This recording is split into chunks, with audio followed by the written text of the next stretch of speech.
10 सालों से कबाड़ बने इस प्लेन के इंजन से अचानक धुआं उठने लगता है। एक जोरदार ब्लास्ट होता है और प्लेन तेजी से जमीन की तरफ गिरने लगता है, पर जैक अपनी सूझबूझ से प्लेन को एक घने पेड़ पर क्रैश लैंड करा देता है। हल्की फुल्की चोटें जरूर आती हैं, पर सबकी जान बच जाती है। प्लेन अब किसी काम का नहीं, फिर से अपना खौफनाक पैदल सफर शुरू करना पड़ता है। काफी दूर चलने के बाद रात हो जाती है और वो एक वीरान रेलवे स्टेशन पर पहुंचते हैं। आसपास कोई खतरा न देखकर वो रात वहीं गुजारने का फैसला करते हैं। मैप चेक करने पर पता चलता है कि अब उनकी मंजिल शिप टाउन सिर्फ 2 दिन की दूरी पर है। तभी वो प्रेग्नेंट लेडी जैक के पास आती है और इमोशनल होकर कहती है कि अगर तुम न होते तो हम कभी जिंदा यहाँ तक नहीं पहुँच पाते। उसकी बातें सुनकर जैक का पत्थर दिल भी पिघल जाता है और वो अपना दर्द बयां करता है। वो बताता है कि 10 साल पहले जब ये वायरस फैला था तो उसे अपने ही हाथों अपनी पत्नी को मारना पड़ा था, क्योंकि वो ज़ॉम्बी बनकर उसे ही काटने आ रही थी। बस उसी दिन से जैक के अंदर का इंसान हमेशा के लिए मर गया था। इस वीरान दुनिया में जैक का मकसद सिर्फ एबिगेल को बचाना है। वो मैगन को सुरक्षित शिप टाउन पहुंचाने का वादा करता है, लेकिन कहानी में एक खौफनाक ट्विस्ट आता है। मैगन का पति डेविड छुपकर खुद को मारने वाला था। दरअसल एक ज़ॉम्बी ने उसके पैर में काट लिया था। घाव छोटा था, इसलिए ज़ॉम्बी बनने का असर धीमा था। डेविड पत्नी को मंजिल तक पहुंचाकर मरना चाहता था। तभी अचानक सफर में जैक को डेविड पर शक हो जाता है। वो उसे अकेले में ले जाकर चेक करता है। ज़ॉम्बी का निशान देखकर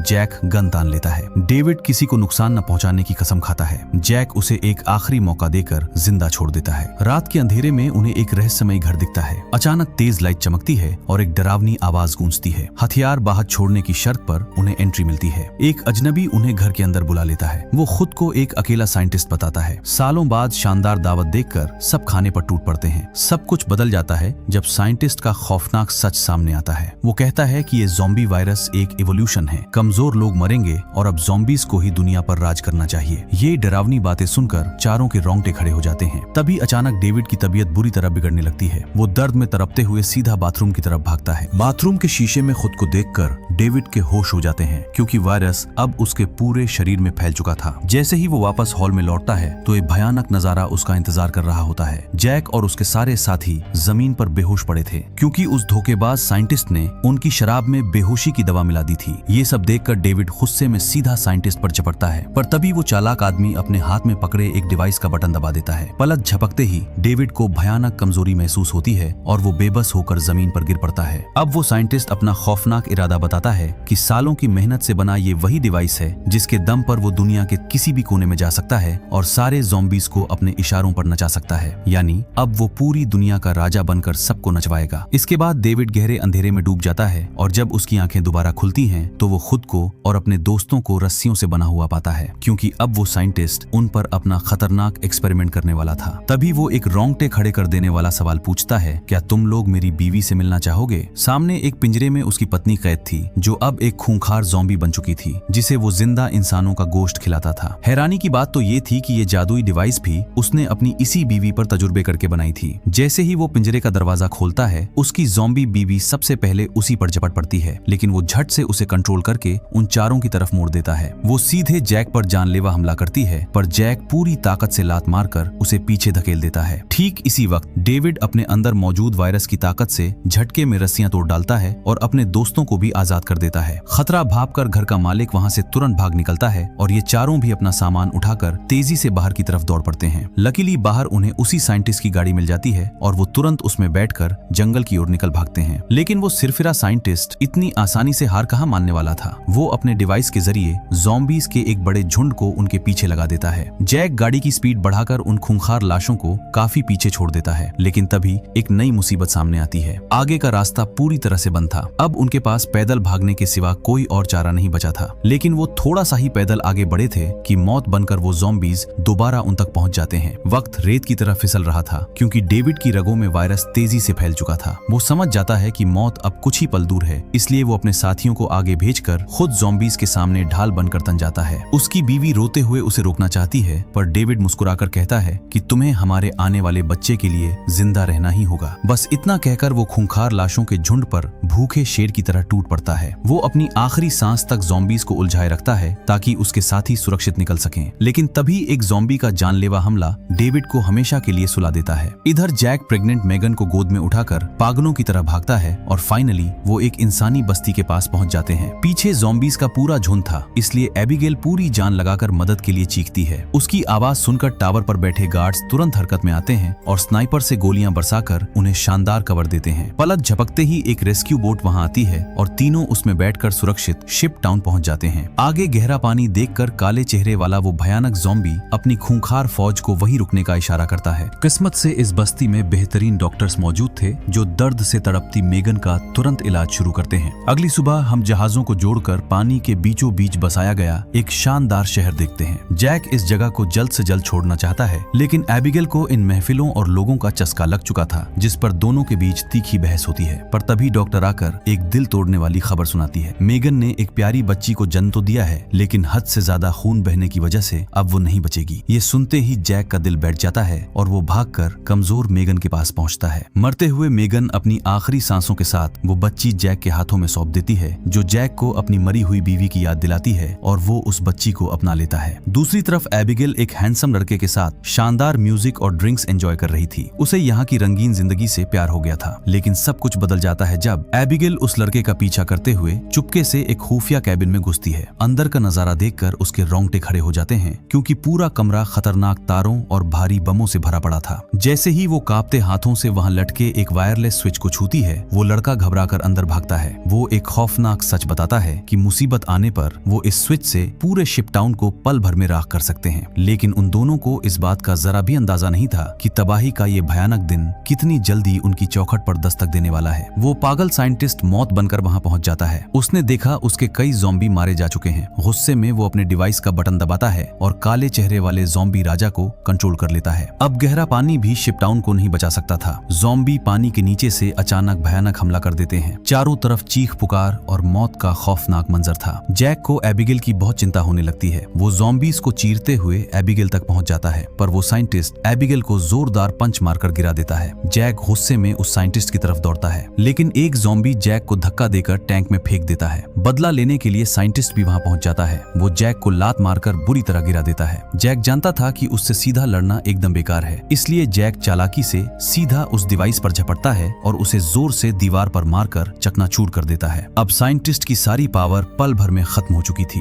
वो बूढ़ा साइंटिस्ट तुरंत उन्हीं ज़ॉम्बीज का खौफनाक शिकार बन जाता है। अच्छी बात थी कि वहां भागने का एक खुफिया रास्ता था। बचे हुए लोग सुरंग से नदी के पार निकल जाते हैं, लेकिन वो हैंडसम लड़का अभी रिमोट का बटन नहीं दबाता, क्योंकि एबिगेल और जैक अभी भी उसी शिप पर फंसे थे। दोनों बाहर भागते हैं, पर ज़ॉम्बी राजा एबिगेल को दबोच लेता है। जैक ज़ॉम्बी के सिर पर जोरदार लकड़ी दे मारता है। ज़ॉम्बी गिरता है और एबिगेल की नजर उसके ब्रेसलेट पर पड़ती है। ये वही ब्रेसलेट था जो उसने बचपन में पिता को दिया था। वो समझ जाती है कि ये खूंखार ज़ॉम्बी ही उसका पिता है, लेकिन जैक उसे जबरदस्ती वहां से खींचकर भागने लगता है। उन्हें सेफ भागते देख वो लड़का रिमोट का बटन दबा देता है। एक भयानक धमाके से पूरा शिप टाउन राख में बदल जाता है। पर कहानी अभी खत्म नहीं हुई थी। कैंप का लीडर अपनी कटी हुई गर्दन पकड़कर बाहर आता है। धमाके से पहले ज़ॉम्बी राजा ने उसे काट लिया था। सबसे बड़ी हैरानी की बात तो ये थी कि वो ज़ॉम्बी राजा भी बच गया था। जैक तुरंत अपनी जान पर खेलकर उस ज़ॉम्बी राजा से भिड़ जाता है, लेकिन जैक उस मॉन्स्टर के सामने बहुत कमजोर पड़ने लगता है। तभी एबिगेल जमीन पर पड़ी एक बंदूक उठा लेती है। वो जानती थी कि सामने खड़ा ज़ॉम्बी उसका असली पिता है, लेकिन वो उसे पालने वाले जैक की बेरहमी से जान ले रहा था। इसलिए एबिगेल बिना कुछ सोचे